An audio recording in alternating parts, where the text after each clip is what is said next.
नमस्कार दोस्तों, आप देख रहे हैं IBPS गुरुजी और रीजनिंग का डे नंबर है 20। और आज है सिटिंग अरेंजमेंट में लाइन अरेंजमेंट हम देख रहे थे। डे 1 हो चुका है और लाइन अरेंजमेंट का डे 2। और डे 2 में हम उससे डिफ़िकल्ट सम में जाएंगे बट प्रीलिम्स लेवल के ही क्वेश्चन रहेंगे।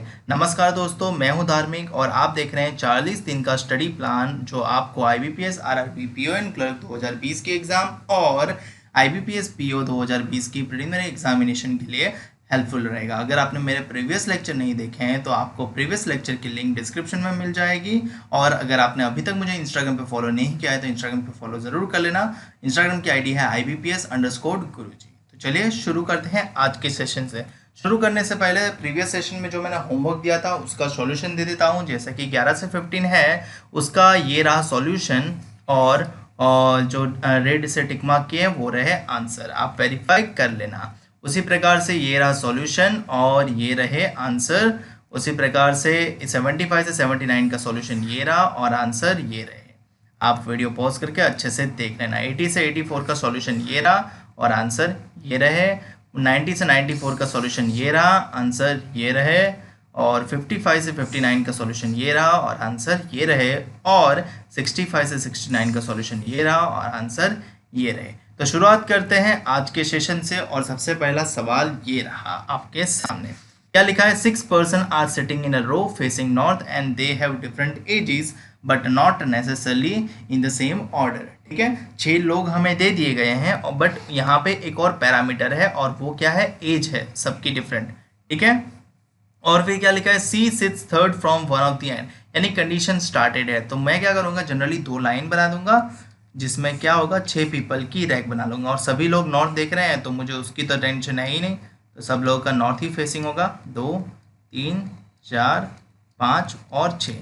और ऐसी हम 2 रो बनाएंगे ताकि अगर हमें पॉसिबिलिटी में स्प्लिट होना हो तो आराम से हो सकते हैं। ठीक है, सभी का लेफ्ट हैंड अब तो मेरे ख्याल से सबको रट चुका होगा, ये लेफ्ट हैंड होगा और सभी का राइट हैंड यहाँ पे होगा। कब पूछा गया था? तो IBPS PO ने पूछा था 2019 में। क्या लिखा है? सी जो है वो थर्ड बैठता है from one of the end, यानी कोई भी एक अंतिम छोर से सी थर्ड प्लेस पे बैठता है। यानी अगर ये लेफ्ट अंतिम छोर की मैं बात करूँ तो वहाँ से थर्ड, वन ये फर्स्ट प्लेस, ये सेकंड प्लेस और ये थर्ड प्लेस, और यहाँ पे कौन बैठता है? सी। सिमिलरली अगर राइट छोर की बात करें तो यहाँ से ये प्लेस होगा थर्ड। ठीक है, जब हम एंड से काउंट करते हैं तब सबसे पहले स्थान को ही पहला काउंट होता है। ठीक है, उसके लेफ्ट में काउंट नहीं करते। फिर क्या लिखा है? The one who is 12 year old sit second to the right of C. मेरे ख्याल से सी प्लेस्ड हो चुका है तो उसका राइट भी डिसाइड हो जाएगा और उसके सेकेंड प्लेस पे 12 साल का जो 12 साल गेन करेगा वो बैठेगा। मतलब अगर ये सी सही है तो उसका सेकेंड टू द राइट यहाँ पे होगा और ये होगा 12 ईयर्स होल्डर। ठीक है, सिमिलरली अगर ये सी सही है तो यहाँ पे होगा 12 ईयर्स होल्डर। ठीक है, आगे क्या लिखा है? The number of person sits to the right of the one who is 12 year old is same as the number of the person who sits to the left of D. बड़ा ही अच्छा condition है। क्या लिखा है? The number of person sits to the right of the one who is 12 year old, यानी जो 12 साल ओल्ड है उसके राइट में जितने लोग बैठते हैं उसकी बातें हो रही है, वो सेम है उस पर्सन के मुकाबले जिसके लेफ्ट में मतलब डी के लेफ्ट में जितने लोग बैठते हैं। समझ में आई बात? तो यहाँ पे 12 के राइट में कितना पर्सन है? 1 पर्सन है, तो डी के लेफ्ट में भी एक ही पर्सन होना चाहिए, तो डी यहाँ पे बैठेगा तभी उसके लेफ्ट में एक ही पर्सन आएगा। और यहाँ पे 12 के राइट में कोई नहीं बैठता तो डी के राइट लेफ्ट में भी कोई नहीं बैठेगा, तो डी यहाँ पे आएगा तभी उसके लेफ्ट में कोई नहीं बैठेगा। तो सीधी सी बात है, ये कंडीशन का सेटलमेंट हो गया। आगे क्या लिखा है? O sit second to the right of the one who is 6 year old. O कहाँ पे बैठता है? Second to the right. किसके सेकेंड टू द राइट? जो 6 साल ओल्ड है, तो जो 6 साल ओल्ड है उसके सेकेंड टू द राइट में कौन बैठता है? ओ। राइट इसी जाएगा ना, क्योंकि सभी लोग नॉर्थ देख रहे हैं। फिर क्या लिखा है? 2 person sits between D and B whose मतलब कौन? बी की बात चल रही है। Age is twice than D, B की एज डबल है किससे? डी से। 2 लोग बैठ रहे हैं डी और बी के बीच में। डी यहाँ पे प्लेस्ड है तो 2 छोड़ के बी यहीं कंसिडर करना पड़ेगा क्योंकि इस साइड तो जगह ही नहीं है।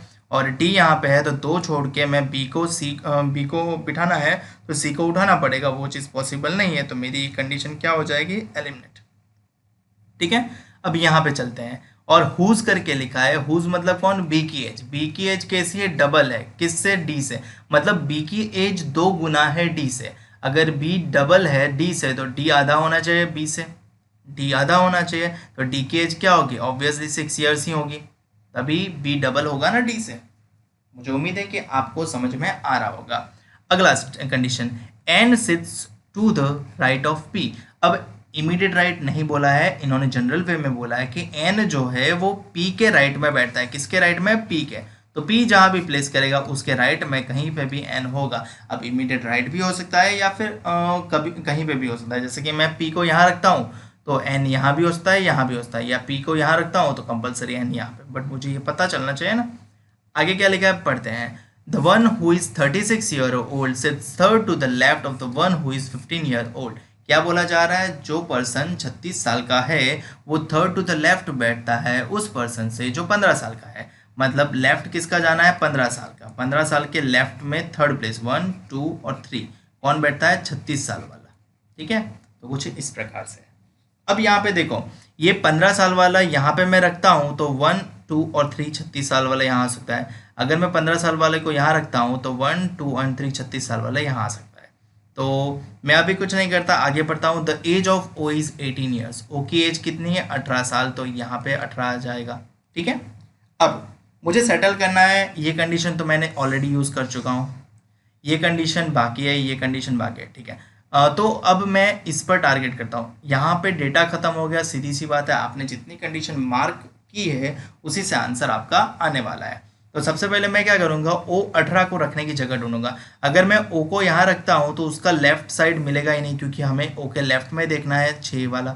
ठीक है, अब मुझे जबकि पता ही है कि 6 वाला यहाँ पे बैठा है, तो उसके सेकंड टू द राइट में ए सी को छोड़ के यहाँ पे कौन बैठेगा, ओ, और यहाँ पे 18 ईयर्स उसी को मिल जाएगा।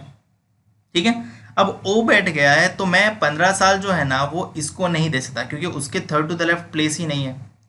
इसको भी नहीं दे सकता क्योंकि उसका तो लेफ्ट प्लेस ही नहीं है। तो मुझे अल्टीमेटली 15 साल इसी प्लेस को देना पड़ेगा और उसके थर्ड टू द लेफ्ट में जाना पड़ेगा 1 2 एंड 3, जहाँ पे हो जाएगा 36 साल वाला बंदा। ठीक है, अब P के राइट में N बैठा है तो P यहाँ पे नहीं हो सकता, क्योंकि P को यहीं रखना पड़ेगा और उसके राइट में यही जगह बचती है जहाँ पे हम N को रख पाएंगे। ठीक है, अब हमारे पास और एक्स्ट्रा कोई एज ग्रुप नहीं है।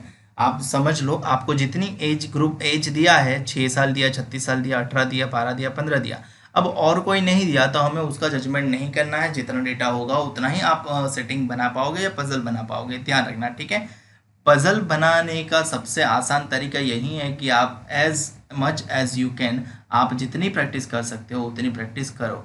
पजल में ना कोई शॉर्टकट होता है और ना ही कोई जादू होता है। पजल सिर्फ और सिर्फ आपके लॉजिक पर ही निर्भर करती है, आप स्टेटमेंट को कैसे इंटरप्रेट करते हो। इसीलिए मैंने आपको स्टेटमेंट की लैंग्वेज पूरी एक्सप्लेन की थी रैंकिंग अरेंजमेंट के टाइम पे ही। अगर आपने रैंकिंग अरेंजमेंट वाला लेक्चर नहीं देखा है तो वो लेक्चर ज़रूर से देखना चाहिए, क्योंकि वहाँ पे मैंने आपको ये एंड, बट, हु, हुम, हुज, ये सभी का डिफरेंस बताया था और सभी का यूज़ कैसे होता है वो भी बताया था। तो चलिए इसके बेस्ड ऑन क्वेश्चन आंसर करते हैं। क्वेश्चन नंबर 131 क्या लिखा है, if P is 3 years older than C। देखो, कॉन्फिडेंट इतना होना चाहिए कि हमने जो बनाया वो सही हो, और पहला क्वेश्चन पढ़ते ही हमें पता चल गया कि हमने जो बनाया वो सही है। क्योंकि क्या पूछा जा रहा है, अगर P जो है वो 3 साल ओल्डर है, मतलब 3 साल उसकी एज ज़्यादा है, किससे, C से, यानी डेफिनेटली P की एज हमें नहीं मिलने वाली थी।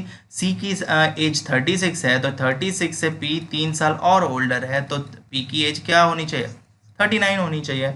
तो आगे सवाल क्या है, then which of the following is age of P। P की एज हमने अभी कैलकुलेट की 39, तो हमारा आंसर होगा ऑप्शन ए। फिर क्या लिखा है, what is the total age of C and B। C and B की टोटल एज कितनी है, C एंड B की टोटल एज कितनी है।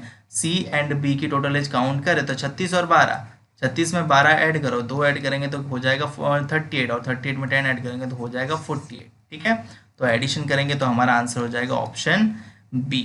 ठीक है, उसके बाद आगे क्या लिखा है, आगे लिखा है how many person sits between P and D। P और D के बीच में कितने लोग बैठते हैं, P यहाँ पे है, D यहाँ पे है, P और D के बीच में कोई नहीं बैठता। हमारा आंसर होना चाहिए option B none. None of this मत देना, नन ऑफ दिस का मतलब होता है ऑप्शन में आंसर ही अवेलेबल नहीं है, जबकि हमारे पी और डी के बीच में कोई नहीं बैठता, इसका तात्पर्य होता है कि नन, कोई भी नहीं बैठता। ठीक है, ओके। अगला, who among the following sits at the extreme end of the row. Extreme end पे कौन बैठता है? तो एक्सट्रीम एंड पे पी बैठता है, या तो एन बैठता है, या तो दोनों ऑप्शन में, तो दोनों। पी तो ऑप्शन में दिख नहीं रहा, बट एन ऑप्शन सी में दिख रहा है, तो हमारा आंसर होगा ऑप्शन सी। ठीक है, मुझे उम्मीद है कि आपको समझ में आया होगा। तो आगे बढ़ते हैं। ये सवाल आपके होमवर्क के लिए SBI PO प्री 2015 में पूछा गया था। ये होमवर्क ही था ना? हाँ, होमवर्क ही था। तो ये आपको होमवर्क में करना है, आसान है, बन जाएगा। ठीक है, चलिए नेक्स्ट सवाल ये मैं बना रहा हूँ क्योंकि ये थोड़ा और पर्सन के साथ है। वो 6% के साथ था, ये 8% के साथ है। ठीक है, वैसे तो होमवर्क दे सकता हूँ, बट बना लेता हूँ, आपको भी थोड़ी अच्छी राहत मिल जाएगी। और इसका बेस्ड ऑन भी एक एग्जांपल मैंने आपके लिए होमवर्क छोड़ा ही है। ये कब पूछा गया? SBI PO pre 2017। एग्जाम में ये चीज़ भी आपको आइडेंटिफाई करनी आनी चाहिए, क्योंकि 20 मिनट ही मिलते हैं 35 क्वेश्चन के लिए। ठीक है, आपने प्रैक्टिस जम के की होगी तो आपकी स्पीड जम के होगी, तो आप डेफिनेटली 20 मिनट्स में 30+ क्वेश्चन तो अटेम्प्ट कर ही लोगे। और आपने प्रैक्टिस बहुत अच्छे से की है तो आप 35 आउट ऑफ 35 अटेम्प्ट कर ही लोगे। बट एक चीज़ ध्यान रखना, अगर पजल लेंदी दिख रही है दूर से ही तो आप उसको पहले अटेम्प्ट मत करना, क्योंकि पहले अटेम्प्ट करने से वो टाइम कंज्यूम कर सकती है ज़्यादा। तो ऑलवेज याद रखो, सबसे पहले इजी और फास्टेस्ट जो हो सकता है वो स्कोर करो, क्योंकि उसी में आपकी भलाई है। क्योंकि आपको 20 मिनट में मैक्सिमम मार्क गेन करना है, ना कि 20 मिनट में टफेस्ट क्वेश्चन सॉल्व करने हैं। ठीक है, चलिए क्या लिखा है? 8 people ABCD PQR and S are sitting straight line. They all are facing north. Each one of them has a different age group दिया गया है, but not necessarily in the same order. ठीक है, तो यहाँ पे कितने लोग हैं? 8 लोग हैं, तो मैं 8 जगह बना लेता हूँ। 1 2 3 4 5 6 7 और 8। सिमिलरली दूसरी पॉसिबिलिटी भी अभी बना लूँगा, क्योंकि अगर स्प्लिट करना हो तो आराम से हम कर सकते हैं। 4 5 6 7 और 8, सभी का लेफ्ट हैंड ये रहा, राइट हैंड ये रहा। अब मैं लिखता नहीं हूँ क्योंकि अब आप समझते होंगे। क्या लिखा है? B sits at one of the extreme end of the row. पहले ही ऐसी कंडीशन दी जिससे हम स्टार्ट कर सकते हैं कि B या तो एक्सट्रीम लेफ्ट हैंड पे होगा या तो एक्सट्रीम राइट हैंड पे होगा। फिर क्या लिखा है? There are 3 persons sitting between C and Q। वहाँ पे 3 लोग बैठते हैं C और Q के बीच में। मतलब ये इस प्रकार से होगा, C यहाँ पे तो 3 person छोड़ के Q यहाँ पे, या तो Q पहले और 3 person छोड़ के C यहाँ पे। याद रखना ये 2 पॉसिबिलिटी होती है। या ऑलवेज हम क्या कर सकते हैं, ऐसा करके लिख सकते हैं, बट आपको ये मैं दिखाने के लिए लिखा था कि ये 2 पॉसिबिलिटी होती है अपने आप में। फिर क्या लिखा है? Q is neither 14 nor 19 years old. Q जो है वो नीदर 14 नॉर 19 ईयर्स ओल्ड। ठीक है, ओके। फिर क्या लिखा है? There are 2 persons sitting between D and the person whose age is 23 year old. तो D और 23 ईयर ओल्ड यानी उनके बीच में 2 पर्सन है। ये सेम कंडीशन इस जैसी ही है। ठीक है, 23 पहले या D बाद में, या D पहले 23 बाद में। फिर क्या लिखा है? Neither Q nor D is the oldest person. Oldest person मतलब उसकी हाईएस्ट एज नहीं होनी चाहिए, मतलब D और Q की हाईएस्ट एज नहीं हो सकती, मतलब D 31 ईयर का नहीं हो सकता, एज वेल एज Q भी 31 का नहीं हो सकता। ये छोटी से छोटी डिटेल भी मार्क करनी चाहिए, क्योंकि वहीं आपको इंपॉर्टेंट फील करवाएगी और आपका सॉल्यूशन लाएगी। फिर क्या लिखा है? As difference of the immediate neighbours of D is 5 years. क्या बोला गया है? D के इमीडिएट नेबर्स का एज डिफरेंस, D के इमीडिएट नेबर्स का एज डिफरेंस 5 ईयर्स है। ठीक है, मैंने कुछ इस प्रकार से कंडीशन लिख ली। फिर क्या लिखा है? A sits right to the R but not immediate right. A जो है वो R के राइट में बैठता है, मतलब R के राइट में कहीं पे भी A बैठता है, बट इमीडिएट प्लेस पे A नहीं बैठता। There are 3 persons sitting between B and the one whose age is 16 year. B already placed है, और क्या बोला गया है कि B और जिसकी उम्र 16 साल है उसके बिटवीन 3 लोग बैठते हैं, 3 पर्सन्स, ठीक है। तो मैं 3 पर्सन छोड़ के जो भी पर्सन बैठेगा उसकी 16 साल उम्र बना लेता हूँ। ये बी है तो 3 पर्सन छोड़ के यहाँ पे आ जाएगा 16 साल, ठीक है। फिर क्या लिखा है, the one whose age is 19 years is sits third to the right of C. जिसकी एज 19 साल है वो सी के राइट में थर्ड प्लेस पे बैठता है। जिसकी एज 19 साल है जो वो सी के राइट में, सी के राइट में मतलब सी नॉट देगा तो 1 2 3 और राइट में 19 साल, ठीक है। ऐसा इस प्रकार से कंडीशन होगी। R sits to the right of B. R जो है वो बी के राइट में बैठता है। इमीडिएट राइट नहीं बोला है तो बी के राइट में कहीं पे भी, इमीडिएट भी हो सकता है या फिर कहीं दूर भी हो सकता है। तो इससे ये तो पता चल जाएगा कि ये बी गलत हो जाएगा क्योंकि उसके इमीडिएट राइट में जगह ही नहीं है, मतलब वो कंडीशन ऑलरेडी क्या हो जाएगी, एलिमिनेट। तो मैं क्या करता हूँ, इसी पॉसिबिलिटी को ऊपर वाली पॉसिबिलिटी से मैच करवा लेता हूँ ताकि अगर मुझे स्प्लिट करना हो कहीं पे भी दो पॉसिबिलिटी की जरूरत हो तो आसानी रहे। तो बी एज इट इज यहाँ पे, 16 एज इट इज यहाँ पे। Q sits second to the right of the person whose age is 23 years. Q जो है वो second to the right of the person बैठता है जिसकी एज 23 ईयर्स ओल्ड है। तो Q sits second to the right of the person whose age is 23 year old. 1 2 कौन बैठेगा, क्यू, ठीक है। फिर क्या लिखा है, P sits immediate left of the person whose age is 14 years old। P उस पर्सन के इमीडिएट लेफ्ट में बैठता है जिसकी एज 14 years old होती है। तो ये तो इमीडिएट प्लेस हो गया, ठीक है। ओके आगे बढ़ते हैं। Q is not the youngest person. Q जो है वो यंगेस्ट पर्सन नहीं है। यंगेस्ट पर्सन मतलब 14 साल वाला। तो Q के लिए हमने ऑलरेडी 14 साल क्रॉस कर रखा है तो वो तो सही है।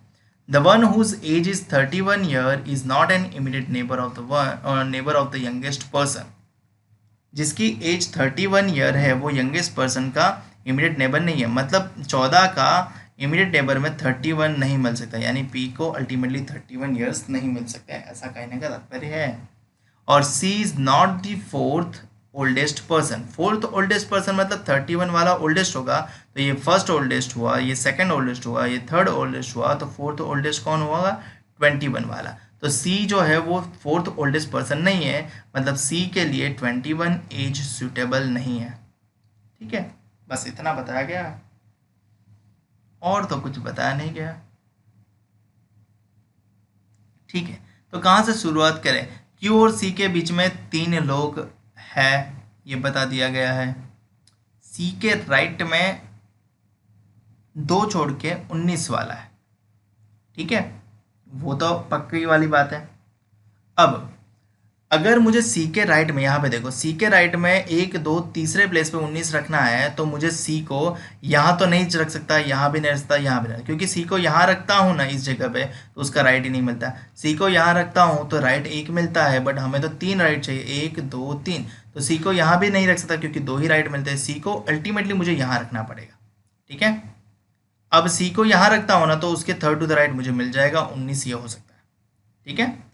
बट अगर मैं सी को यहाँ रखता हूँ तो ये 19 होता है, ठीक है। और साथ ही साथ ये भी कंडीशन है सी और क्यू के बीच में 3 का फासला है। अब सी यहाँ पे 3 छोड़ के यहाँ पे क्यू को जगह रखने की जगह नहीं है, 3 छोड़ के यहाँ पे क्यू को रखने की जगह नहीं है। अल्टीमेटली मेरा ये सी क्या होगा, इनवैलिड हो जाएगा। समझ में आ गई बात, मैं क्यू को एडजस्ट नहीं कर पा रहा हूँ इसलिए ये सी गलत हुआ, तो ये 19 भी गलत होगा, ठीक है। मुझे उम्मीद है कि आप समझ रहे होंगे। तो मुझे सी यहाँ पे चाहिए रखना होगा और उसके सेकंड टू द राइट में 1 2 थर्ड टू द राइट में 19 साल, यानी ये 19 वाला होगा, ठीक है। अब सी यहाँ पे होता है एज वेल, यहाँ पे भी हो सकता है ना, तो मैं सी को यहाँ भी रख लेता हूँ और ये होगा 19 वाला। अब सी को मैं यहाँ नहीं सोच सकता क्योंकि यहाँ सोचने जाऊँगा ना वैसे ही ये 19 होगा और मैं 16 को हटा नहीं सकता, अल्टीमेटली 2 ही पॉसिबिलिटी होगी, ठीक है। और सी और क्यू के बीच में 3 का फासला है तो सी यहाँ पे है तो 3 छोड़ के क्यू यहाँ पे, उस साइड मैंने इसलिए नहीं सोचा क्योंकि उस साइड जगह ही नहीं है। यहाँ पे भी 3 छोड़ के क्यू यहाँ पे, क्योंकि उस साइड तो जगह ही नहीं है। तो मैंने इस कंडीशन का इस्तेमाल किया, ये कंडीशन का भी इस्तेमाल हो गया, ये कंडीशन का भी, वो तो सेम ही थी, ठीक है। अब क्यू प्लेस्ड हुआ तो मेरा 23 वाला भी प्लेस हो जाएगा क्योंकि क्यू के लेफ्ट में सेकंड प्लेस पे मुझे 23 रखना है। अगर ये क्यू है तो फर्स्ट और सेकंड प्लेस पे 23 ये रहा, और क्यू ये है तो फर्स्ट और सेकंड प्लेस पे 23 होना चाहिए, जो नहीं हो पा रहा है, मतलब ये क्या होगा, एलिमिनेट होगा, ये कंडीशन एलिमिनेट हो जाएगी, ठीक है। अब फिर क्या लिखा है, डी जो है वो 31 नहीं है और 23 और डी के बीच में 2 का फासला है। अब 23 है, यहाँ पे 2 छोड़ के डी नहीं रख सकते, यहीं पे छोड़ के डी को हमें यहीं रखना पड़ेगा और डी 31 नहीं है, वो ध्यान रखना है, ठीक है।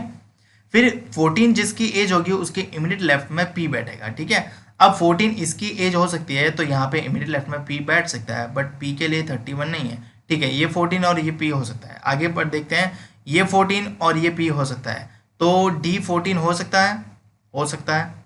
तो अभी के लिए मैं इसको एडजस्ट नहीं करता। आगे कोई कंडीशन है तो कोई कंडीशन देखते हैं। कंडीशन क्या है, ये देखो, यहाँ पे कंडीशन है, ये रही, डी के इमीडिएट नेबर्स क्या है, डी के इमीडिएट नेबर्स के बीच में 5 साल का गैप है, ठीक है। हमारे पास 14 है, 16 है, मैं लिख लेता हूँ इसको वर्टिकल में, 14, 16, 17, 19, 21, 23, 26, 31, ठीक है। अब 16, 23 और 19 डी के इमीडिएट नेबर ये होगा और ये होगा, और 16, 23, 19 तो काउंट में ही नहीं आएगी क्योंकि वो ऑलरेडी किसी और को अलर्ट हो चुके हैं। तो 16, 23 और 19, ठीक है। और डी का one of the immediate neighbour कौन है, सी है, और सी के लिए रेस्ट्रिक्शन क्या है, 21 साल भी नहीं है, तो सी, ठीक है, सी के लिए 21 साल नहीं है, बट 21 साल वाइस वर्सा किसी और को तो दे सकते हैं, दे सकते हैं। सी के लिए 21 नहीं है, 31 भी नहीं है, ठीक है। तो पहले तो डिफरेंस वाला ढूंढते हैं, डिफरेंस वाला। अब 5 साल का डिफरेंस बोला है तो 14 में 5 कम करेंगे, बट कम का वाली कोई एज नहीं है तो 5 ज़्यादा ही करेंगे। 14 और 5 19 होता है, 19 ऑलरेडी हम ले नहीं सकते क्योंकि ऑलरेडी किसी और को अलर्ट हो चुका है, तो 14 की पैर नहीं बनेगी। 17 और 5 होते हैं 22, 17 और 5 22, तो 22 वाला भी नहीं है, तो ये भी पैर नहीं बनेगी क्योंकि मुझे 2 एज ऐसी चाहिए जिसका डिफरेंस 5 हो, ठीक है।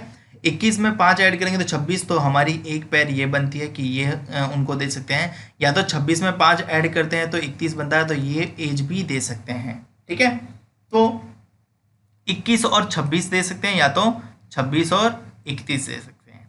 अब 21 किसको दें, तो किसी को भी दे सकते हैं। अब 21 जो है वो सी को नहीं मिलती, यहाँ पर रेस्ट्रिक्शन है, देखो, ठीक है। तो 21 अगर मुझे देना है तो 21 तो मुझे इसे ही देना पड़ेगा, और अगर 26 और 31 का चुनाव करता हूं तो सेटल हो सकता है, ठीक है। 26 और 31 का भी सेटलमेंट हो सकता है। तो हमें क्या करना होगा, हमें कुछ तो करना होगा। डी जो है, डी वो 31 नहीं है, तो इसको 31 नहीं मिलता, ठीक है। और 31 के इमीडिएट नेबर के प्लेस में 14 नहीं हो सकता, बट वो तो 31 हो तो ना, क्या हम कुछ बोल रहे हैं, ठीक है। तो हम क्या करते हैं, हम 2 पॉसिबिलिटी में स्प्लिट हो ही जाते हैं ताकि हमें थोड़ा व्यू आसानी से मिल जाए। मैं आपको सिखा रहा हूँ इसलिए पहले पॉसिबिलिटी वाला व्यूज़ बताना बहुत ज़रूरी है। यहाँ पे जो भी हो वो वैसा वैसा कर देते हैं, ठीक है, ताकि आपको पता चले कि आपको कौन सा क्लू को ध्यान में रखना है। ये डी यहाँ पे, ये सी यहाँ पे, ये 16 यहाँ पे, ये 23 यहाँ पे, ये 19 यहाँ पे, और ये क्यू यहाँ पे, ठीक है।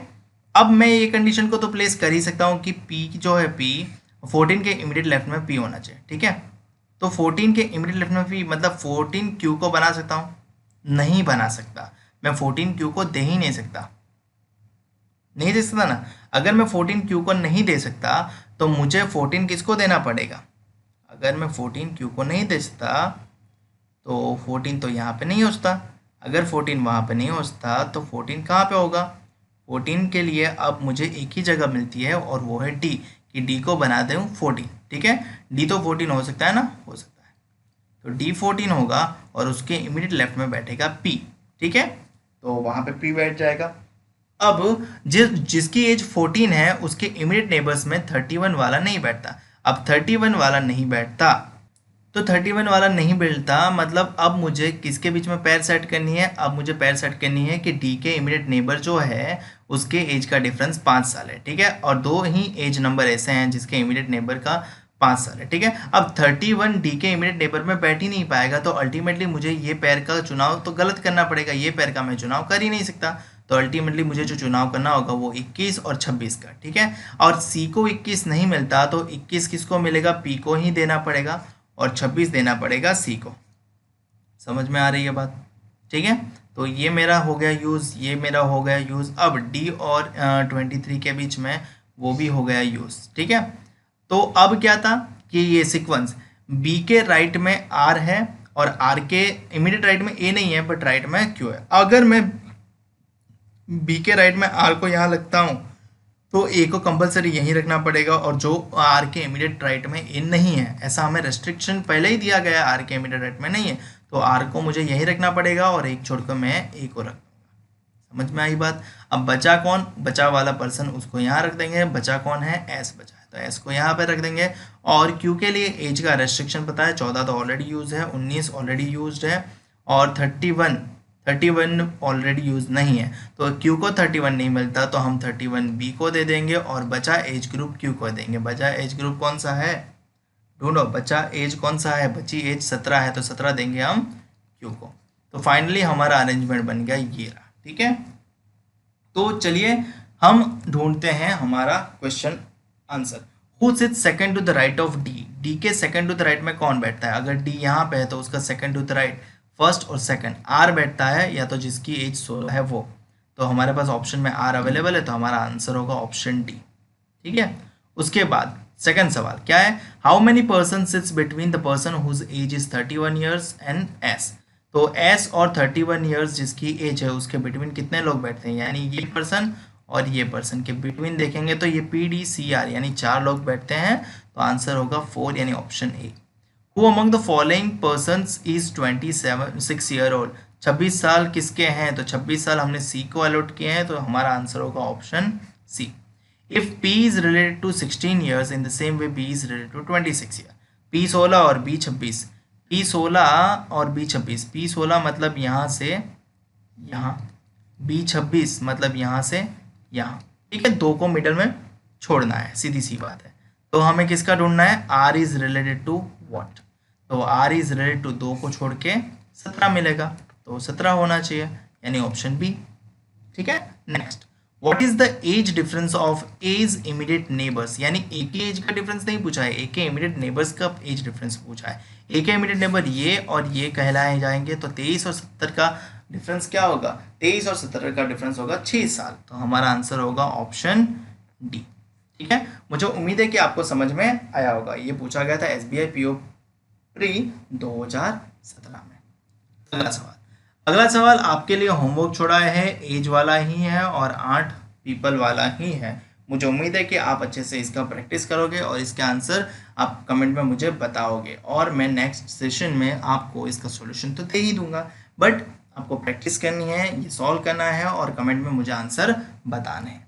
आगे बढ़ते हैं और अब पैटर्न बदलते हैं। पैटर्न बदलना जरूरी है। क्या लिखा है? 10 person are sitting in 2 parallel row containing 5 person each in such a way that in row 1 M, N, O, P and Q are seated and all of them are facing south, and in row 2 U, V, X, Y, Z are seated and all of them are facing north. Therefore, in the given sitting arrangement, each member seated in a row faces another member that they like different colors. ठीक है, तो क्या दिया है कि 10 लोग हैं, एक रो में 5 लोग बैठेंगे और सभी के पास एक कलर है जो वो लाइक करते हैं। क्या चाहते हो, मैं बनाऊं या आप बनाओगे?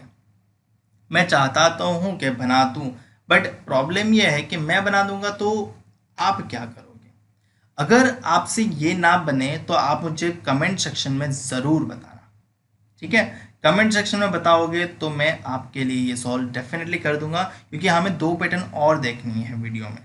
ठीक है, अगर कमेंट सेक्शन में आप मुझे बताओगे कि सर हमसे ये नहीं बना, तो आप मुझे सॉल्व करके दे दो, तो मैं नेक्स्ट सेशन में इसको कवर कर लूँगा। इसका आंसर क्या होगा वो भी मैं आपको बता दूंगा। ठीक है, बाकी क्या करूँ, मैं बना दूँ? मेरे ख्याल से ये आपको होमवर्क ही लेना चाहिए, क्योंकि इसके बाद हमें देखने वाले हैं नॉर्थ और साउथ वाली पैटर्न, और उसके बाद देखने वाले हैं हम अनसर्टेन पीपल वाली पैटर्न। तो मेरे ख्याल से ये आप होमवर्क लोगे तो ही बड़ा बेहतरीन रहेगा। तो ये आपके लिए होमवर्क है। एक्चुअली मैंने बनाने के लिए सोचा था इसको, इसलिए मैंने जगह छोड़ी है। बाकी एग्जैक्ट ये देखो क्वेश्चन और आंसर के साथ, बट ये होमवर्क दे रहा हूँ, आप बना लोगे, मुझे इतनी तो आशा है। ठीक है, चलिए आगे बढ़ते हैं। ये थैंक यू वाली स्लाइड बीच में आ गई है, ये सेपरेट है। ठीक है, यहाँ पे क्या लिखा है? 8 friends A, B, C, D, P, Q, R and S are sitting in a straight line. अब प्रॉब्लम क्या है पता है, ये क्वेश्चन पूछा गया है आईबीपीएस क्लर्क प्री 2017 में, ठीक है। शुरुआत एसबीआई ने की थी 16 से, सो वो वाला क्वेश्चन भी आएगा। Some of them are facing south while some of them are facing north. बोला क्या गया है, 8 लोग जो है वो 2 लाइन में नहीं, एक ही लाइन में बैठे हैं, और कुछ लोग साउथ देख रहे हैं और कुछ लोग नॉर्थ देख रहे हैं। आपको पता नहीं है कि कौन साउथ देख रहा है कौन नॉर्थ देख रहा है। नोट करके लिखा है कुछ, facing the same direction means if one is facing north then other is facing north and vice versa. Vice versa का मतलब है कि एक नॉर्थ फेस कर रहा है तो एक नॉर्थ फेस करेगा दूसरा भी, और वाइस वर्सा का मतलब अगर वो साउथ फेस कर रहा है तो ये भी साउथ फेस करेगा।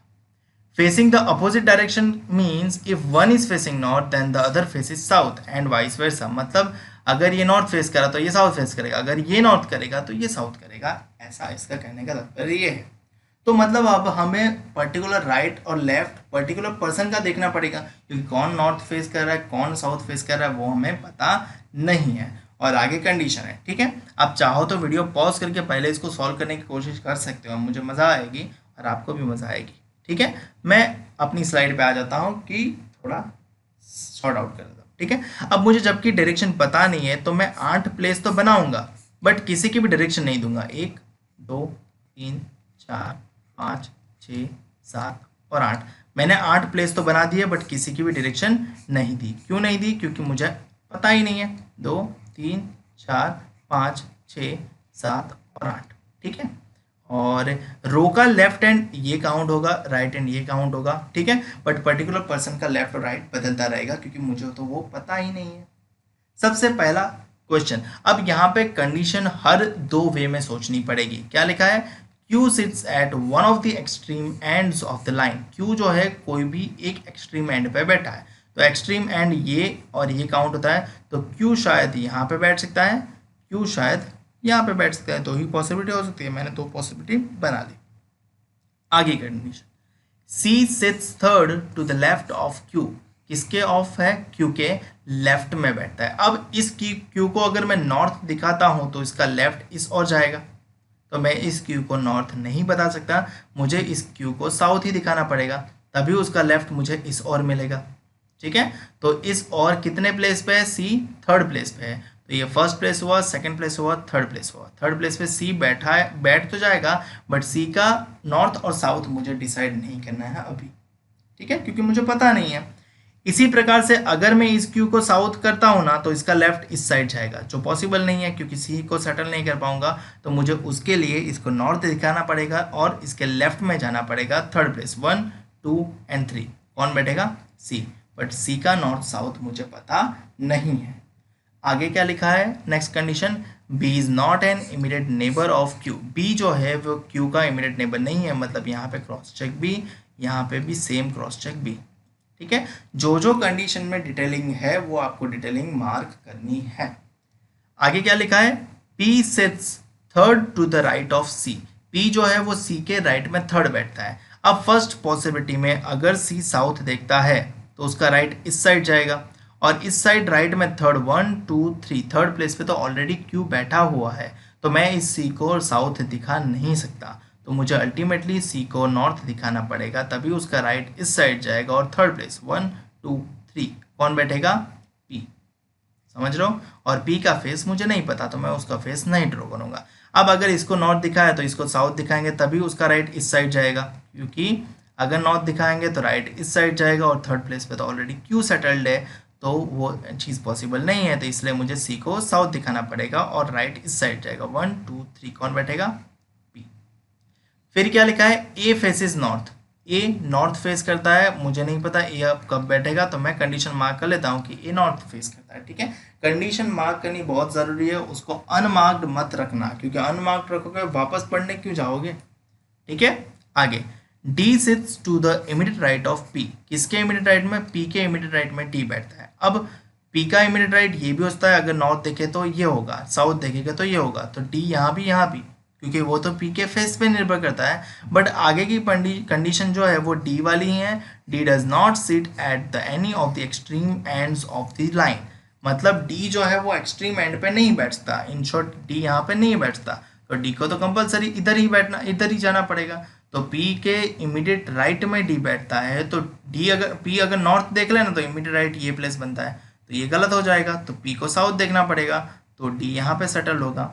और यहाँ पे पी अगर साउथ देख लेना तो इमीडिएट राइट ये प्लेस होगा, और डी को जबरदस्ती यहाँ बैठना पड़ेगा जहाँ पे ऑलरेडी डी रेस्ट्रिक्टेड है। तो पी को यहाँ पे नॉर्थ ही देखना पड़ेगा ताकि डी यहाँ पे बैठ सके।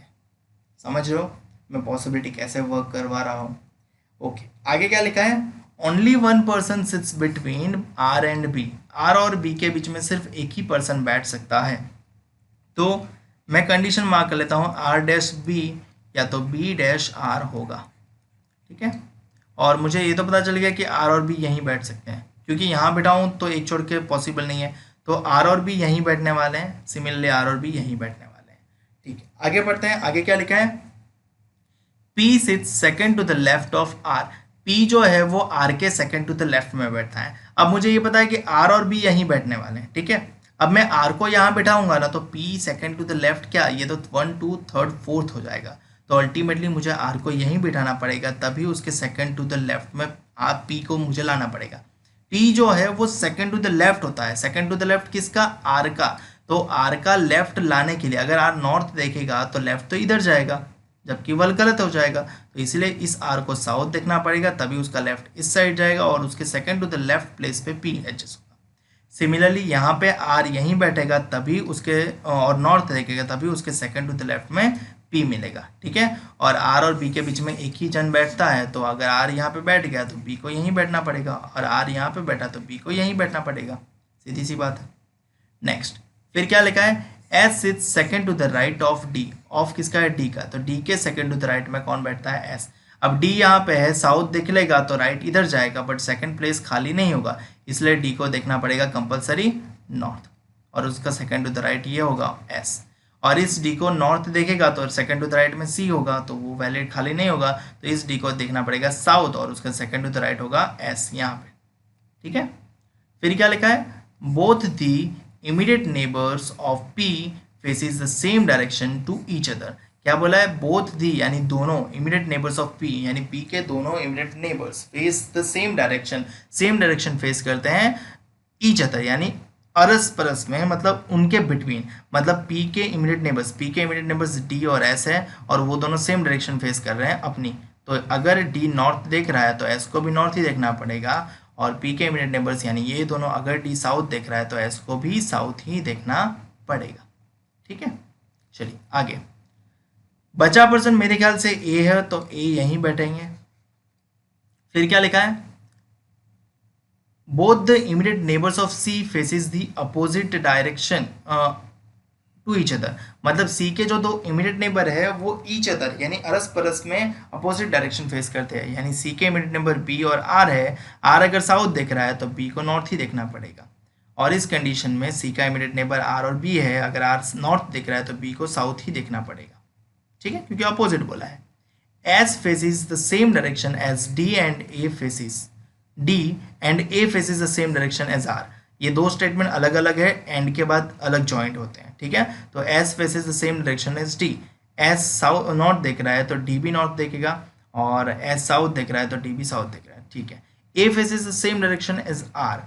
ए आर की डायरेक्शन फेस कर रहा है, आर साउथ देख रहा है तो ए भी साउथ देखेगा, आर नॉर्थ देख रहा है तो ए भी नॉर्थ ही देखेगा। ठीक है, तो कंडीशन खत्म हो गई। तो हमें लग रहा होगा कि हमारा दोनों पॉसिबिलिटी सही आया। ऐसा नहीं है, हमने एक कंडीशन को मिस किया है। यहाँ पे देखो जो मार्क करके रखा है कि ए सिर्फ और सिर्फ नॉर्थ डायरेक्शन फेस करता है, और पहली वाली कंडीशन में देखो ए साउथ देख रहा है, तो ये पॉसिबिलिटी गलत है, ये पॉसिबिलिटी राइट है।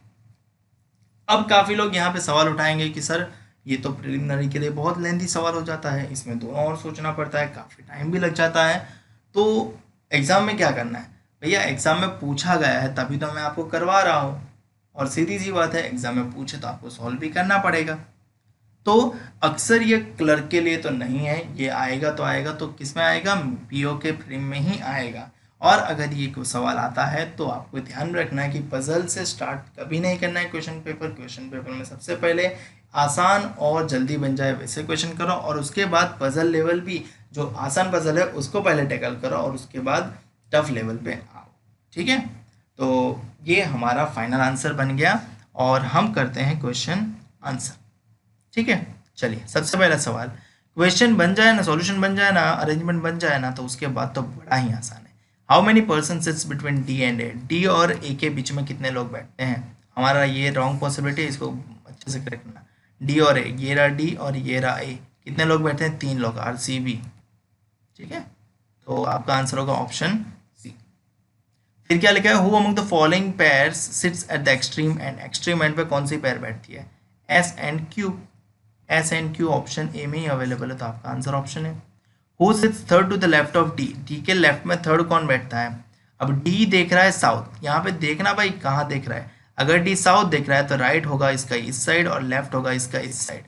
और थर्ड प्लेस 1 2 3 कौन बैठ रहा है, बी, तो आपका आंसर होगा option.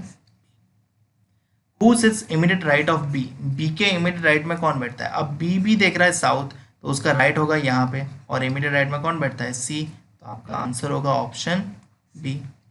4 of the following 5 are alike, पढ़ते ही आपको पता चल जाना चाहिए क्या है, ऑड वन आउट वाला सवाल।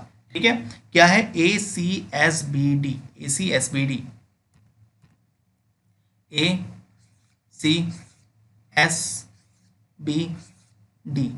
ठीक है, सबको मार्क करो और ऑड वन आउट करो। देखो एस साउथ दिख रहा है, डी साउथ दिख रहा है, सी साउथ दिख रहा है, बी साउथ दिख रहा है, सी वाई ए कहाँ दिख रहा है, नॉर्थ, तो ऑड वन होगा कौन, ए, क्योंकि वो नॉर्थ दिख रहा है। क्या वो कहाँ गया, ये रहा ए, तो आपका आंसर होगा ऑप्शन ए, क्योंकि वो नॉर्थ दिख रहा है। समझ में आई बात। तो कुल मिला के आपको ये पता चल गया कि इसको कैसे सॉल्व करना है। तो ये नेक्स्ट सवाल आपके होमवर्क के लिए, आपको वीडियो पॉज करके अच्छे से इसको सॉल्व करना है। सॉल्व करने के बाद ही आगे वीडियो देखना है। ठीक है, आगे सीधे मत आ जाना। ये पूछा है IBPS PO प्री 2016 में, ये आप सॉल्व करोगे और कमेंट सेक्शन में मुझे इसका आंसर बताओगे। ठीक है, चलिए आगे बढ़ते हैं और इस टाइप का एक और क्वेश्चन मैं सॉल्व करता हूं जो पूछा था SBI PO प्री 2018 में। क्या लिखा है, 8 people ABCDEFGH are sitting in a linear row, 4 of them are facing north while 4 are facing south। क्या बोला है, 4 लोग नॉर्थ देख रहे हैं, 4 लोग साउथ देख रहे हैं, तो पहले ही डील कर दिए डन कि 4 ही लोग नॉर्थ देखेंगे, 4 ही लोग साउथ देखेंगे, बट वो लोग कैसे बैठेंगे वो पता नहीं है। तो अल्टीमेटली मुझे ये अनसर्टेन ही रहेगा कि 8 पीपल में से नॉर्थ कौन देख रहा है और साउथ कौन देख रहा है। तो मैं 2 पॉसिबिलिटी इनिशियली बना लूँगा और 8 डैश बी क्रिएट कर लूँगा। हो गया 8, 4 और 4 8 हो गया।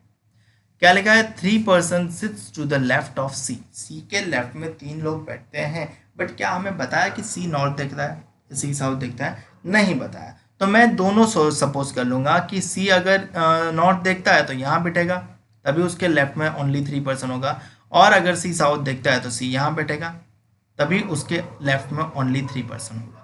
ठीक है, ओके। फिर क्या लिखा है, as many as person sits between A and D, A and D के बिटवीन जितने पर्सन बैठते हैं उतने ही person between B and F, मतलब बी एंड एफ के बीच में बैठते हैं। ठीक है, कंडीशन अभी से सेटल तो कर ही नहीं सकता, तो आगे बढ़ता हूँ।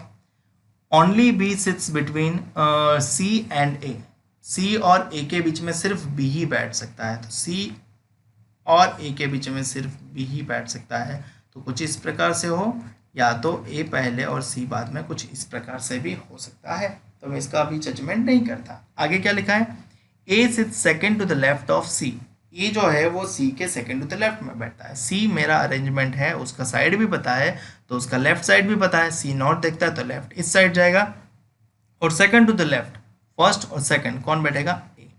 सिमिलरली अगर सी साउथ देखता है तो उसका लेफ्ट इस साइड जाएगा, और सेकंड टू द लेफ्ट 1 2 कौन बैठेगा, ए। और ए और बी सी के बीच में ही बी बैठ सकता है। ठीक है, और ए और सी बैठ गए तो बीच में बी, ए और सी बैठ गए तो बीच में बी।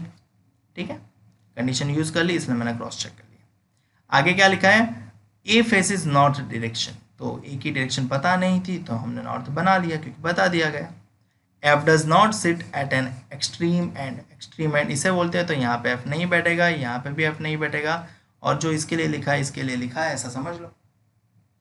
फिर E sits second to the left of D, E जो है वो बैठता है डी के सेकंड टू द लेफ्ट में, बट मुझे नहीं पता डी नॉर्थ दिखता है साउथ दिखता है, तो ई यहाँ पे बैठेगा अगर डी नॉर्थ दिखता है तो, और ई साउथ दिखता है तो यहाँ पे बैठेगा क्योंकि लेफ्ट इधर जाएगा। And faces the same direction as D, and faces the same direction as D मतलब डी नॉर्थ दिखता है तो ई भी नॉर्थ देखेगा, डी साउथ दिखता है तो ई भी साउथ देखेगा। ठीक है, फिर क्या लिखा है, D is not an immediate neighbour of C। D जो है वो C का इमीडिएट नेबर नहीं है, मतलब D यहाँ पे नहीं बैठ सकता और D यहाँ पे नहीं बैठ सकता। ठीक है, फिर भी क्या आगे क्या लिखा है, E does not face north direction. E north direction face नहीं करता तो अल्टीमेटली ये पॉसिबिलिटी एलिमिनेट हो जाएगी, यही पॉसिबिलिटी बचेगी। ठीक है, ठीक है, साउथ में D पहले आएगा और एक छोड़ के E आएगा, तो D तो यहाँ रख सकता है, तो D यहाँ पे रखूंगा और एक छोड़ के ई यहाँ पे रखना पड़ेगा, और तो कोई पॉसिबिलिटी बचती नहीं है। तो सिमिलरली यहाँ पे डी रखूंगा तो एक छोड़ के ई यहाँ पे भी, डी यहाँ पे रखूंगा एक छोड़ के ई यहाँ पे भी, यहाँ पे दोनों पॉसिबिलिटी होती है। तो मैं अभी आगे कुछ पढ़ लेता हूँ, क्या पता कुछ एलिमिनेशन मिल जाए, और ना मिले तो डेफिनेटली मुझे इसका डुप्लीकेट बना के आगे फर्दर प्रोसीड करना पड़ेगा। H sits 4 to the right of G and G faces the opposite direction as C. G faces opposite direction as C मतलब G does not equals to C, ऐसा मैं लिख सकता हूँ। और सी की डायरेक्शन मुझे इसमें नॉर्थ पता है, इसमें साउथ पता है, तो उसके वाइस वर्सा भी मैं अकॉर्डिंग टू सेलेक्ट कर सकता हूँ। H sits 4 to the right of G, G के राइट में 4। अगर सी यहाँ पे नॉर्थ देख रहा है तो सी के विरुद्ध की डायरेक्शन लेनी है जी की, तो सी अगर नॉर्थ देख रहा है तो जी कहाँ देखेगा, साउथ। और एच 4 टू द राइट बैठता है, तो अगर जी साउथ देखता है तो उसका राइट इस ओर जाएगा, 1 2 3 4, कौन होगा, एच। ठीक है, समझ में आई बात। तो अगर मैं जी को यहाँ कंसिडर करूँ ना और साउथ दिखाऊँ ना तो एच मिलेगा ही नहीं, क्योंकि 4 टू द राइट इस साइड जाएगा। अगर मैं जी को यहाँ बिठाऊँ और साउथ दिखाऊँ तो 4 टू द राइट यहाँ पे आएगा तो एच बैठ पाएगा। अगर जी को यहाँ बिठाऊँ साउथ दिखाऊँ तो 4 टू द राइट ये जगह आएगी, सॉरी ये जगह आएगी जो पॉसिबल है। तो अल्टीमेटली जी यहाँ पे बैठेगा, साउथ देखेगा, और 4 टू द राइट एच यहाँ पे आएगा। ये साउथ इसलिए देगा क्योंकि ये सी की अपोजिट डायरेक्शन ही देख सकता है। सिमिलरली इस यहाँ पे आऊँ तो जी कहाँ देखेगा, नॉर्थ देखेगा, क्योंकि सी साउथ देख चुका है तो जी को नॉर्थ देखना पड़ेगा, और उसका 4 टू द राइट यहाँ पे होगा एच। तो जी को मैं अगर यहाँ रखता हूँ तो पॉसिबल ही नहीं है क्योंकि एच नहीं मिलेगा। जी को यहाँ रखता हूँ तो 4 टू द राइट मिल जाएगा, और जी को यहाँ रखता हूँ तो 4 टू द राइट नहीं मिलेगा, यहाँ रखता हूँ तो भी 4 टू द राइट नहीं मिलेगा, और यहाँ पे रखता हूँ तो भी 4 टू द राइट नहीं मिलेगा। तो अल्टीमेटली जी को यहीं बैठना पड़ेगा और नॉर्थ देखना पड़ेगा, और एच यहाँ पे आ जाएगा। ठीक है, समझ रहे हो, मैंने सारी पॉसिबिलिटी कवर की है। और डी और ई का अब एडजस्टमेंट हो सकता है क्योंकि डी यहीं पे बैठेगा और साउथ देखेगा, और ई यहीं पे बैठेगा तभी वो साउथ देख पाएगा। बचा पर्सन कौन है, A B C D E F बचा, तो एफ आ जाएगा यहाँ पे। Both F and H faces the same direction, अंतिम कंडीशन है। एफ और एच सेम डायरेक्शन फेस करते हैं, एफ और एच की दोनों की डायरेक्शन मुझे अभी तक नहीं पता है, तो मैं अभी कुछ नहीं करता। ठीक है, करता क्यों नहीं, देखो यहाँ पे मुझे पता है कि ये नॉर्थ देख रहा है, ये नॉर्थ देख रहा है, ये साउथ देख रहा है, साउथ देख रहा है, साउथ देख रहा है। ठीक है, अगर मैं एफ और एच को साउथ दिखवाऊँ ना तो साउथ वाले कितने हो जाएंगे, 1 2 3, और एफ भी साउथ एच भी साउथ यानी 5, जबकि हमें इनिशियली बोल दिया गया है कि 4 लोग ही साउथ नॉर्थ देख रहे हैं और 4 लोग ही साउथ देख रहे हैं।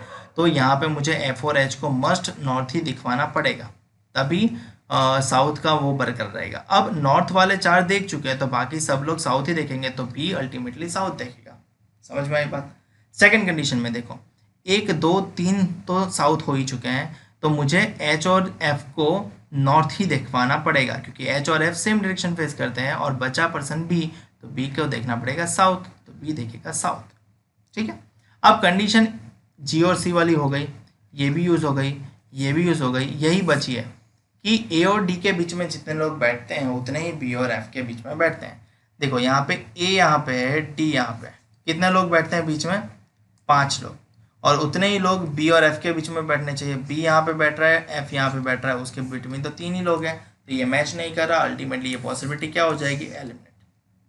और यहाँ पे देखें, ए यहाँ पे है, डी यहाँ पे है, दोनों के बीच में 3 लोग बैठते हैं, बी यहाँ पे है और एफ यहाँ पे, दोनों के बीच में 3 लोग बैठते हैं, मतलब ये कंडीशन सेटिस्फाइड होती है, ये पॉसिबिलिटी हमारी सही बनेगी। सही है ना, बहुत ही झमेला है भैया, मैं मानता हूँ, पर क्या करें, अगर पूछते हैं पीओ की एग्जाम में तो हमें सॉल्व करना है। ठीक है, तो पीओ के एग्जाम में अगर ऐसे क्वेश्चन होंगे तो डेफिनेटली अटेम्प्ट कम हो जाएंगे, क्योंकि 35 अटेम्प्ट करना फिर काफ़ी वो बच्चे ही अटेम्प्ट कर पाएंगे जो प्रैक्टिस अच्छे से कर चुके हैं, अच्छे से मतलब दबा के प्रैक्टिस कर चुके हैं, जिसको ये बनाने में भी मतलब हलवा हो लगता हो, ठीक है। और वैसा तभी होगा जब आप इसकी स्पीड अप बढ़ाओगे, आप इसकी practice as much as you can करोगे, ठीक है।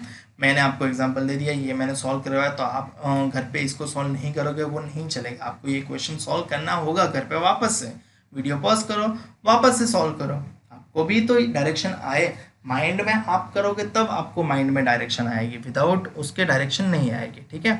तो ये तो होमवर्क दिया था, ये आपको करना है। ये आपके लिए अच्छा question, who among the following sits third to the right of A के राइट में थर्ड प्लेस पे कौन बैठता है। अब ए देख रहा है नॉर्थ, तो उसका राइट जाएगा इस साइड, थर्ड प्लेस पे बैठेगा जी, तो आपका आंसर होगा ऑप्शन ए।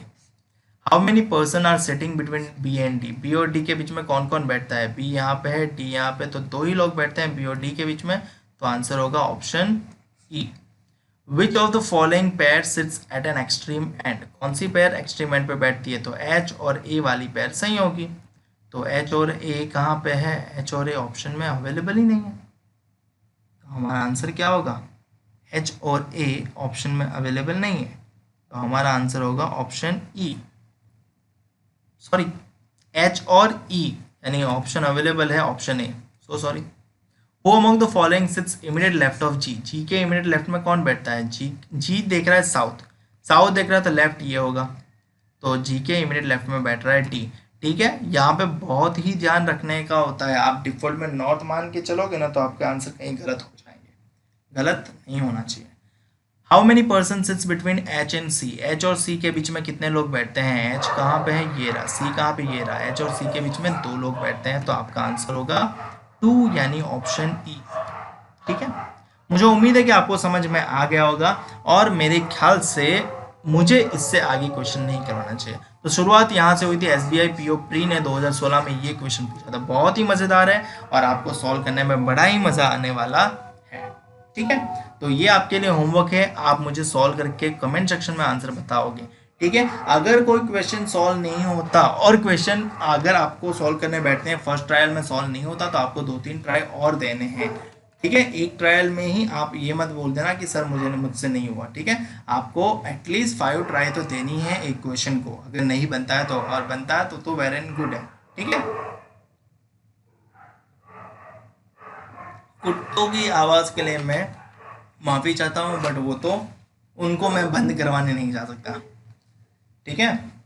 तो आपके लिए ये है, तो हमने कौन सी पैटर्न देख ली, सबसे पहले दिन पे हमने एक ही लाइन में नॉर्थ फेसिंग वाला देखा था, फिर कुछ लोग 10 लोग हैं तो 5 लोग नॉर्थ देख रहे हैं, 5 लोग साउथ देख रहे हैं, या तो 8 लोग हैं तो 4 लोग नॉर्थ देख रहे हैं, 4 लोग साउथ देख रहे हैं, या तो यानी 2 पैरेलल रो वाला देखा था, ठीक है। उसके बाद हमने क्या देखा आज, उसके साथ एक पैरामीटर हो, सिंगल रो में एक पैरामीटर हो या तो डबल रो में एक पैरामीटर हो। उसके बाद क्या देखा हमने, ये नॉर्थ साउथ वाला देखा, ठीक है। अब इसके बाद भी आगे एक वेरिएंट पैटर्न आई है, ठीक है। यहाँ पे क्या लिखा है, ये तो आपके लिए होमवर्क है। 9 person are sitting in a row, some of them are facing north and some of them are facing south, same as it is, यही पैटर्न फॉलो करनी है।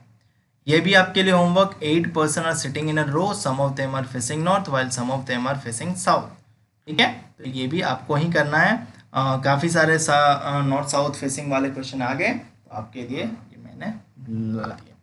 आगे ये भी थैंक यू वाली साइड नहीं है, आगे पढ़ना है, क्योंकि वो मैंने सेपरेटर के तौर पे रखा था, तो वहाँ पे टाइटल डालना था बट डाल नहीं पाया, ठीक है। तो यहाँ पे एक चीज़ बात कर लेते हैं, अगर आपने मुझे वीडियो अच्छा लगता है तो लाइक करो, शेयर भी करो, ताकि अपने दोस्तों को शेयर कर सकता हूँ, और चैनल को सब्सक्राइब कर लो भाई, नहीं किया है तो, ताकि मैं आपके लिए इंपॉर्टेंट वीडियो बनाता हूँ तो आपको उसका बेनिफिट मिलना चाहिए।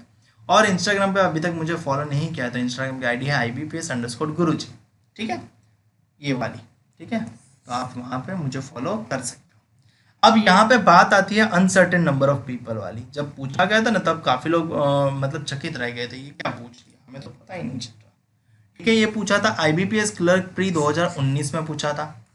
तो अनसर्टेन के लिए आपको क्या करना है, पेज को लैंडस्केप मोड में ले जाना है और मिडल से स्टार्ट करनी है। लिखा है a certain number of person are sitting in a row facing in north direction, कोई भी डायरेक्शन हो आपको सीधा नॉर्थ ही मान लेना है। यहाँ पे नॉर्थ है, साउथ है, जो भी है, जो डायरेक्शन एक बोली हो वो यही सपोज कर लेंगे, ठीक है।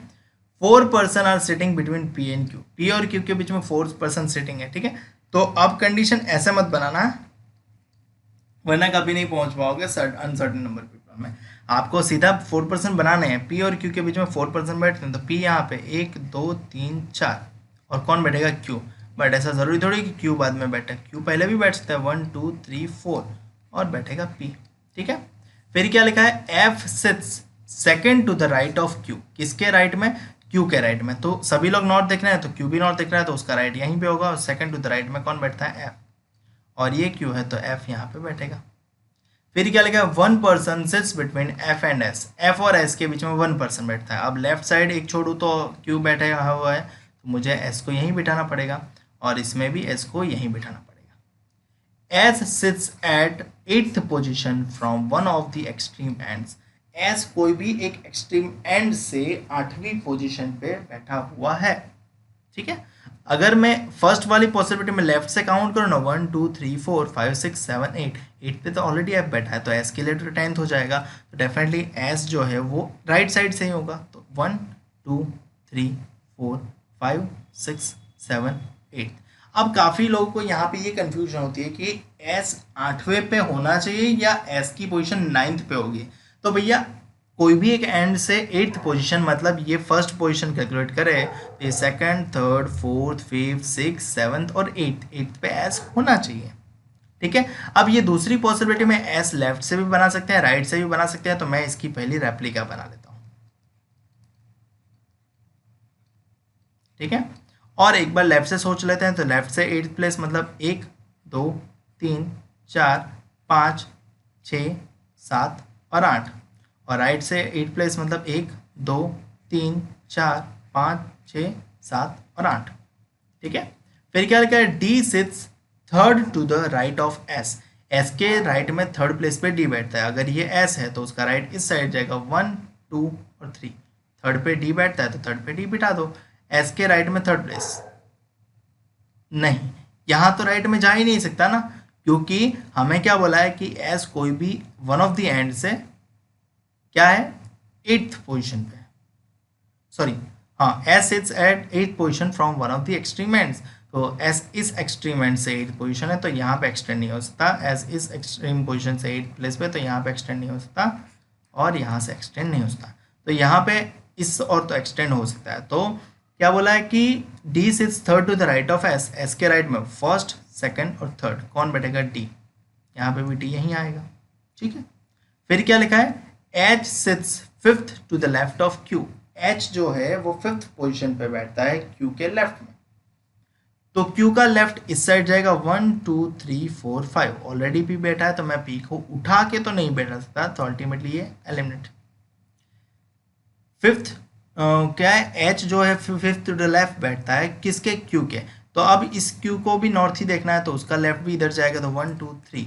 अब इसको तो एक्सटेंड नहीं कर सकता क्योंकि एस जो है वो वन ऑफ द एंड से उसी पोजीशन पे, तो ये भी एलिमिनेट हो जाएगा, तो ये भी कैंसिल, ये भी कैंसिल। इसमें हम लेफ्ट में जा सकते हैं, तो क्यू के लेफ्ट में 5th पोजीशन 1 2 3 4 एंड 5, कौन बैठता है, एच। फिर क्या लिखा है, 8 person are sitting to the left of Q, Q के लेफ्ट में 8 पीपल बैठ सकते हैं, 1 2 3 4 5 6 7 8, ठीक है। तो ये हो गया टोटल हमारा अरेंजमेंट कंप्लीट हो गया, पता चला। तो ये हमारा फाइनल अरेंजमेंट। क्वेश्चन आंसर करते हैं। क्वेश्चन तो बड़े ही आसान है, एक बार ये स्ट्रक्चर से रेडी हो जाए ना, आपको समझना है कि हर एक पॉसिबिलिटी बना दो, इसमें कोई पॉसिबिलिटी सोचने पे मत छोड़ो। अगर 4 बन रही है, 5 बन रही है, 6 बन रही है, 10 बन रही है, सभी साथ में बना दो, खत्म करो कहानी। एक ही शॉट में आपका आंसर आना चाहिए। फिर सोचने में ही उतना टाइम लगाओगे कि माइंड में बनाते हैं, माइंड में बनाने में टाइम ही खत्म हो जाएगा, 20 मिनट के बाद करते रहना। Question number 115, what is the maximum possible number of person are sitting in a row.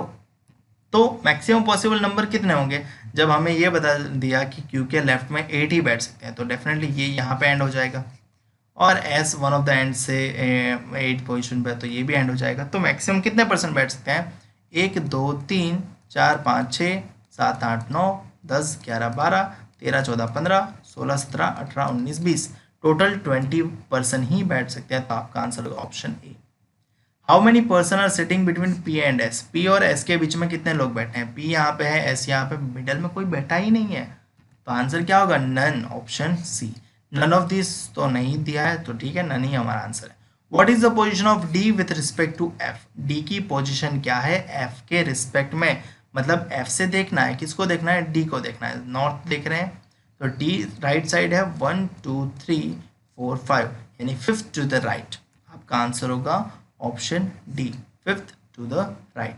How many person are sitting to the left of H? H के लेफ्ट में कितने लोग बैठे हैं? एच कहाँ पे? ये रहा, नॉर्थ ही देख रहा है तो लेफ्ट इस साइड होगा, 1 2 और 3 पर्सन बैठे हैं। अब पर्सन दिख नहीं रहे तो सर नन मत लिख देना। ये इसका कहने का तात्पर्य है कि एच के लेफ्ट में कितने लोग बैठ सकते हैं? 3 लोग बैठ सकते हैं। तो हमारा आंसर होगा ऑप्शन बी। ठीक है। If A is sitting exactly in between P and D, P और डी के बीच में अगर ए बैठता है यानी यहाँ पे, ठीक है, तो then what is the position of A with respect to S? S के संदर्भ में ए की पोजीशन बताए। एस के संदर्भ में यानी यहाँ से देखना है ए की पोजीशन, यानी second to the right. Second to the right option में अवेलेबल है ई। तो आपका आंसर होगा ऑप्शन ई। मुझे उम्मीद है कि आपको समझ में आया होगा। ये पूछा था IBPS क्लर्क प्री 2019 में। ठीक है, बहुत ही मजेदार सवाल। एक और करते हैं अनसर्टेन नंबर ऑफ पीपल वाला, ताकि आपका फियर हो जाए दिल से दूर। आपको पहले क्या करना है? वीडियो को पॉज करना है और फिर इसको सॉल्व करना है। सॉल्व हो जाए तो वीडियो रिज्यूम करके सॉल्यूशन देख लेना, और अगर सॉल्व ना हो जाए तो भी आपको वीडियो रिज्यूम करके सॉल्यूशन तो देख ही लेना है। ठीक है, तो मैं सॉल्व करता हूँ। SBI क्लर्क प्री 2019 में पूछा गया था। A certain number of person are sitting in a row, बोल दिया गया, and all of them are facing north, ये भी बोल दिया गया। Q sit 6 from the right of S, क्या बोला है? Q जो है वो छठे नंबर पे बैठता है, प्लेस पे बैठता है, किसके राइट में? तो S के राइट में। तो सभी लोग नॉर्थ देख रहे हैं तो S ये है, नॉर्थ देख रहा है। 1 2 3 4 5 6 पे Q बैठता है तो Q को बिठा देते हैं। T sits fourth to the left of Q, Q के लेफ्ट में, सभी लोग नॉर्थ ही देख रहे हैं तो Q का लेफ्ट इस साइड जाएगा। 1 2 3 4, कौन बैठता है? T। Only 2 person sits between Q and P, Q और P के बीच में 2 ही पर्सन बैठ सकते हैं। अब ये चीज़ लेफ्ट में भी पॉसिबल हो सकते हैं, राइट में भी पॉसिबल हो सकते हैं। तो मैं क्या करता हूँ, 2 पॉसिबिलिटी स्प्लिट कर लेता हूँ। सेम इसका डुप्लीकेशन बनाया, और सिर्फ 2 ही पर्सन बैठ सकते हैं Q और P के बीच में। तो P यहाँ पे होता है, या तो 2 पर्सन छोड़ के यहाँ पे होता है, दोनों पॉसिबल है। फिर क्या लिखा है? R sits 4 to the left of S, किसके लेफ्ट में? S के लेफ्ट में। S का लेफ्ट कहाँ होगा? इस साइड, 4 टू द लेफ्ट, 1 2 3 4, कौन होगा? R। सिमिलरली 1 2 3 4, कौन होगा? R। फिर क्या लिखा है? U sits between S and T, U जो है वो S और T के बीच में बैठता है, तो S और T के बीच में एक ही जगह है तो U यहाँ पे बैठ जाएगा। V sits second to the right of U, किसके राइट में? U के राइट में। ऑफ जिसका, उसके राइट, उसके राइट में, second to the right. U के सेकंड टू द राइट मतलब U नॉट देखता है तो उसका सेकंड टू द राइट में ऑलरेडी P बैठा है। तो क्या मैं V को बिठा सकता हूँ? P को उठा के V को बिठा दूँ? ऐसा तो हम कर नहीं सकते। तो अल्टीमेटली ये क्या हो जाएगा? एलिमिनेट हो जाएगा। U के सेकंड टू द राइट इस साइड जाएगा और यहाँ पे बैठेगा V, यहाँ पे मैं V को बिठा पाऊंगा, तो ये मैंने बिठा दिया। W is third from any of the and, W जो है वो थर्ड है from any of the and. तो ये तो पॉसिबल ये है ना कि यहाँ पे 3 छोड़ के मैं W बिठा दूँ, यहाँ पे 3 छोड़ के मैं W बिठा दूँ, तो यहाँ पे तो मल्टीपल छोड़ के बिठा सकता हूँ। तो इसकी कोई मतलब एंडिंग नहीं है। तो W one of the and से थर्ड बैठता है, तो अगर मैं लेफ्ट से काउंट करता हूँ तो W ऐसे होगा, और अगर मैं राइट से काउंट करता हूँ तो W ऐसे होगा। कंडीशन बना ली। S is 8th from the left end of the row, S जो है वो लेफ्ट एंड से 8th पोजीशन पे ही है। तो ये first position, second position, third position, fourth position, fifth position, 6 7 और 8, काउंट करोगे तो 8th हो जाएगा। 1 2 3 4 5 6 7 8, ठीक है। S 8th पे होना चाहिए। राइट से काउंट करते तो 1 2 3 4 5 6 7 8, 8 पे तो T ऑलरेडी है तो ये तो ज़्यादा होगा। तो मतलब ये जो है ये छोर फिक्स हो गया, ठीक है। और W थर्ड प्लेस पे है तो W यहाँ भी हो सकता है, यहाँ भी हो सकता है। तो आगे पढ़ो, आगे क्या लिखा है? 6 person is sit between W and V। अगर मैं W को इस साइड से थर्ड पर्सन पे बिठाऊंगा ना तो V और W के बीच में सिर्फ 3 ही लोग बैठेंगे, जबकि ये कंडीशन क्या कह रही है, 6 पर्सन बैठने चाहिए W और V के बीच में। तो V यहाँ पे है, 3 छोड़ दिए, 3 और छोड़ देता हूँ, ठीक है, 3 यानी ये 3 और 3 यानी ये 3, क्या हो गया, 1 2 3 4 5 6 7, 6 person sit between W and V। तो यहाँ पे तो ये पॉसिबल नहीं है क्योंकि यहाँ पे 7 हो रहे हैं।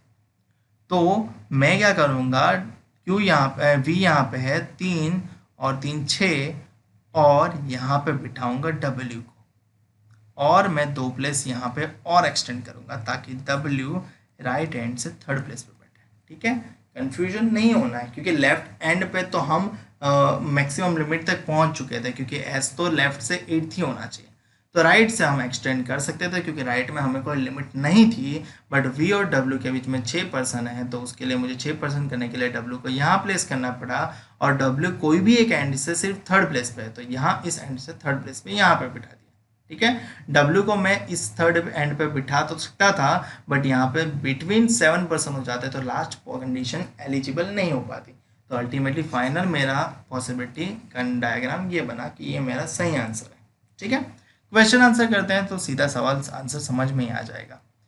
How many number of person could sit in a row, row में कितने लोग बैठ सकते हैं, 1 2 3 4 5 6 7 8 9 10 11 12 13 14 15 16 17 18 19 20, 20 लोग ग्रुप में बैठ सकते हैं। तो आपका आंसर होगा option E. What is the position of W with respect to Q, यानी Q से देखना है, Q से देखना है, किसको देखना है, W नॉर्थ ही देख रहा है, तो राइट साइड जाएगा 1 2 3 4, fourth to the right. Option में देखो 4 टू द राइट किस में दिया गया है, 4 to the right option A में ही अवेलेबल है, तो आपका आंसर होगा ऑप्शन ए। फिर क्या लिखा है, if x is immediate right of v, अगर x जो है वो v के इमीडिएट राइट में होता है, v का इमीडिएट राइट ये होगा और यहाँ पे x होता है, तो then how many person sits between x and p, x और p के बीच में कितने लोग बैठ सकते हैं, x यहाँ पे है, p यहाँ पे, बिटवीन लोग कितने हैं, 1 2 3 4, 4 लोग। क्यों अकेला है तो ऐसा मत आंसर करना अकेला है, अरे भाई 4 लोग बैठ सकते हैं, 4 लोग की जगह है, तो 4 आंसर होगा, आपका आंसर होगा ऑप्शन सी 4, ठीक है। वहाँ पे वैसी कंफ्यूजन नहीं करनी है। ये कहाँ पूछा था, SBI क्लर्क प्री 2019 में, ठीक है। तो ये अगला सवाल आपके होमवर्क के लिए, मुझे उम्मीद है कि आप अच्छे से इसको सॉल्व करोगे और कमेंट सेक्शन में मुझे आंसर बताओगे। कब पूछा गया था, तो IBPS PO प्री 2017 में, ये PO में ही देखो पूछा गया, ये क्लर्क में पूछा गया था, ये भी क्लर्क में पूछा गया था, नहीं भाई ज़रूरी नहीं है कि PO में ही पूछे, ये भी क्लर्क में पूछा गया था, पहले तीनों क्लर्क में पूछे गए हैं, ये PO में पूछा गया। ये IBPS RRB क्लर्क प्री 2019 में पूछा गया, यानी पिछले साल। मैं सॉल्व नहीं करवाता, मैंने 3 सॉल्व करवा लिए, बहुत है मेरे ख्याल से, इससे ज़्यादा तो और क्या ही सॉल्व करवाए। ये भी आपके लिए होमवर्क, होमवर्क कैसा है देखो, ये जो है ना ये सिंगल पैरामीटर वाला है, यहाँ पे पैरामीटर बदल जाते हैं। SBI PO प्री 2018 की बात चल रही है, ठीक है। A certain number of person are sitting in a row and all of them are facing north direction, each of them like different flowers, हर एक पर्सन डिफरेंट फ्लावर्स लाइक करता है, मतलब 8 पीपल है और उसमें हर एक पर्सन डिफरेंट फ्लावर्स लाइक कर रहा है। The one who like rose sits 4 to the right of the one who like jasmine, ठीक है। मैं चाहता तो हूँ इसको सॉल्व करके दे दूँ, बट मेरी इच्छा है कि आप इसको पहले सॉल्व करें, ताकि जब आप सॉल्व करें तो आप मुझे बता पाओ कि कमेंट सेक्शन में कि सर हमसे ये सॉल्व नहीं हुआ, तो सर आप बना के दो, और अगर सॉल्व हो जाता है तो नेक्स्ट लेक्चर में मैं आपको इसका सॉल्यूशन तो देने ही वाला, ठीक है। तो अगर ऐसा लगता है कि आपसे ये नहीं बन रहा तो आप मुझे कमेंट सेक्शन में बताना, मैं ज़रूर इसको सॉल्व करके आपको दे दूँगा। तो मेरे ख्याल से ये इस वीडियो का लास्ट होगा, तो ये भी अल्टीमेटली आपके लिए होमवर्क, और होमवर्क इसलिए ज़्यादा दिया ताकि आप ज़्यादा प्रैक्टिस करो, प्रैक्टिस करोगे तभी तो एग्ज़ाम में ज़्यादा कर पाओगे। मैं तो सॉल्व डेफिनेटली करके दे ही दूँगा, आपको ज़्यादा प्रैक्टिस करनी है, ठीक है। वीडियो अच्छा लगे तो लाइक ज़रूर कर लेना, शेयर भी ज़रूर करना ताकि अपने दोस्तों को भी काम लगे, और चैनल को अभी तक सब्सक्राइब नहीं किया है तो चैनल सब्सक्राइब कर लेना, साथ में बेल आइकन भी प्रेस कर देना ताकि जब भी मैं आपके लिए नया वीडियो अपलोड करूँ आपको उसका नोटिफिकेशन सीधा मिल जाए। और अगर आपने मेरे इंस्टाग्राम चैनल को फॉलो नहीं किया है तो IBPS गुरुजी एंड IBPS_गुरुजी इंस्टाग्राम की आईडी है, उसको फॉलो जरूर कर लेना। और आज ही यानी 31 अगस्त 2020 को हमारे इंस्टाग्राम IBPS गुरुजी के इंस्टाग्राम पेज पे 20 के फॉलोअर्स हो चुके हैं। तो आप सभी को बहुत बहुत थैंक यू, धन्यवाद 20 के यानी 20,000 बहुत सारा प्यार देने के लिए। तो ऐसे ही प्यार देते रहिए और हमें इंस्टाग्राम पे, यूट्यूब पे सब्सक्राइब फॉलो कर लीजिए। मिलते हैं अगले सेशन में।